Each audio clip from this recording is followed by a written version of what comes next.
exactement de la régie mu nekkoon ancien premier ministre moom nee na gisoon situation bi di am ba mu toogee nii neen jaay li nga xam ne que moo di avion bi entre autres en tant que banquier xamoon na ni tey situation bi réew mi dina ko daal di traversé naka la daal di jàngatee li nga xam ne que moo di kaddu Abdoul Mbaye pourtant il était là yow nga daal di koy contesté. Abdoul Mbaye Abdoul Mbaye neen jaay si avion bi Abdoul Mbaye il est comptable du bilan de Macky Sall.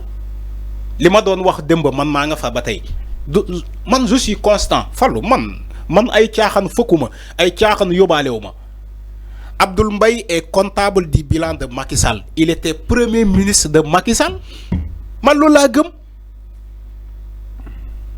Il a le droit aussi de dire ce qu'il de donner son opinion. Mais en tant que ancien banquier, il a précisé. En tant que ancien banquier. En tant que banquier, non, il a dit je suis un ancien. Moi, il a dit moi moko waxal bopam. En tant que ancien banquier, Abdoul Mbaye moko waxal bopam de man. Moi mo né en tant que ancien banquier, mom xamna affaire yi nu muy doxé. Donc, il a le droit de donner son opinion, Mom Abdoul Mbaye. Mais il doit savoir qu'il est comptable du bilan de Macky Sall, Mom aussi. L'autre mot am. Mais concernant la depuis 2013, bataille, il était le premier ministre, le premier ministre de Macky Sall, Mom Abdoul Mbaye. Il est comptable du bilan de Macky Sall. C'est ça la réalité. Alors, tey bu ne war nañu jaay l'avion présidentiel. waxoon na ko de. Ouais, d'accord. Léegi bu ñu jaayee avion présidentiel, est-ce que ça règle tous les problèmes de ce pays? Je pose la question. Parce que moom son seul argument mooy nee naa leen nañu jaayee avion présidentiel bi ñoom buggaan yëpp waxoon nañu ko fii. Est-ce que bu ñu jaayee l'avion présidentiel, est-ce que ça règle tous les problèmes de ce pays? C'est non. Réglé wul jafe-jafe askan wi avion présidentiel bi boko jaay ñaata nga koy jaay du romb 20 milliards bu chéré ba cher 10 milliards nga koy jaay parce que avion bi aussi âgé na parce que avion dafa am un train de vie avion bi nga gis ni dafa am train de vie avion bu dundu plus de 10 ans nga ne woy nañ ko jaay pour régler les dépenses de comment des situation réew mi non mënul nekk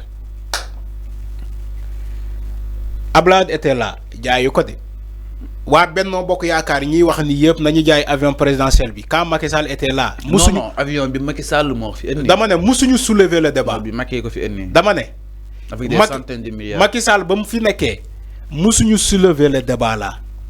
Parce que Réumi était stable peut-être. Réumi est stable.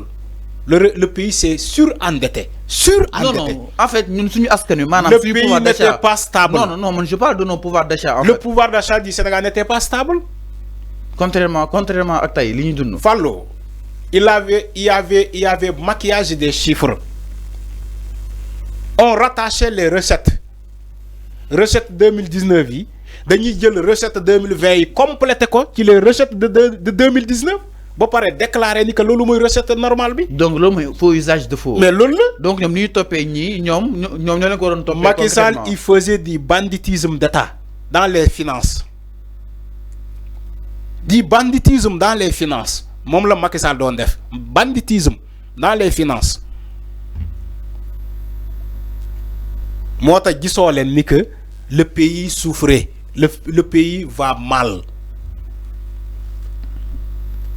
parce que da doon dem di lebi di jaay ay patrimoine bâti de l'État. Macky Sall il ne dundee que loolu la doon dundu jaay patrimoine de bâti de l'État dem di lebi ci ndondu Sénégal. Ça a toujours été comme ça dans ces deux mandats. Jàppoon ni époque Macky Sall Arfan weesu na Arfan teg na la époque Macky Sall Arfan ñëw si époque actuelle. L'époque actuelle mooy époque actuelle sans le passé de parce que c'est un passé proche. Sam na yoo xam tey ndekki wuñu. Dama ne c'est un passé proche. Fallu man li may wax ni xam naa ko bu baax. y a des problèmes yoo xam ne yow peut-être sa voix fi mën a egg ñoom eggu fa. dama ne Arfan lan mooy solution ñu la mën a proposer pour sortir cette situation dont on est concrètement. Mais solution bi le ministre jox na ko le ministre de l'économie jox na ko. Mais loolu réduire la dette à 70%. mooy wàññi salaire yi. Déedéet waxuma wàññi salaire yi wàññi salaire yi bu bokkee ci loolu dinañ ko def. moom annoncé na ko de. mais bien sûr nañ ko def nañ ko def. Un pays pauvre, une personne ne peut pas avoir 16 millions le mois. 16 millions le mois, qu'en khalato ko? Alors, dans un pays aussi pauvre, un directeur général, nous avons 14 millions le mois. Mais dès que vous avez les patahao, dans un pays surendetté, lolu xel khalato ko? Ñu Assemblée nationale mi jënd ay yow say auto. Dama né auto du luxe, auto du luxe. Entre autres. Auto Assemblée nationale du luxe. Député bu ñu jox auto c'est pas un luxe. Député dafa wara am auto. C'est pas un luxe. Bay len alibi bobu. Dama né on doit diminuer wañi train de vie de l'État. War nañu ko wañi. Man loolu la gëm. Tay man suma nekkoon la voie autorisée bu ñuy laaj ci loolu. Je vais confirmer la chose. Le président wañil salaire DGI. Parce que dans un pays normal, comme le Sénégal, on ne peut pas continuer de voir des directeurs généraux qui ont 16 millions de salaire. Voilà 15 millions de salaire. Dans un pays surendetté. Borbi Mounichi combien? Mounichi 18 milliards. 18 000 milliards. Soit 99,67% du PIB. Après, on dit non, on va continuer de garder ces salaires-là des hauts fonctionnaires. Non, mon nek. Moi, madame, tu vas te retrouver un jour sans payer le salaire. Damane. Mais fi ak 3 mois. Nous n'y payons salaire. Est-ce que nous avons fait Damane. Fi ak 3 mois. Si toutefois la situation persiste, est-ce que nous devons pourtant, l'on vient wax de. Ba ñu ñëwé en mars, da ngeen ne duñu mëna fay salaire. Ba légui arrière amuñu ben arrière. Ñu ngi fay salaire. Abdoulaye loolu la waxoon Macky Sall du mën a fay salaire il a payé ses salaires Macky Sall ba muy dem dafa jaxase carte gi pour que Diomaye bu ñëwee mu bañ a fay salaire. pourtant Diomaye c'est naka non avant ci semaine bi dafa yokk ay salaire. non tu parles à la télé en fait. dama ne Macky Sall fallu man li may wax nii ay rapport ay décret de nomination les travailleurs de la RTS. fallu da ngay muus Pape Alé Niang moo ko wax. da ngay muus ay waxu Pape Alé Niang la.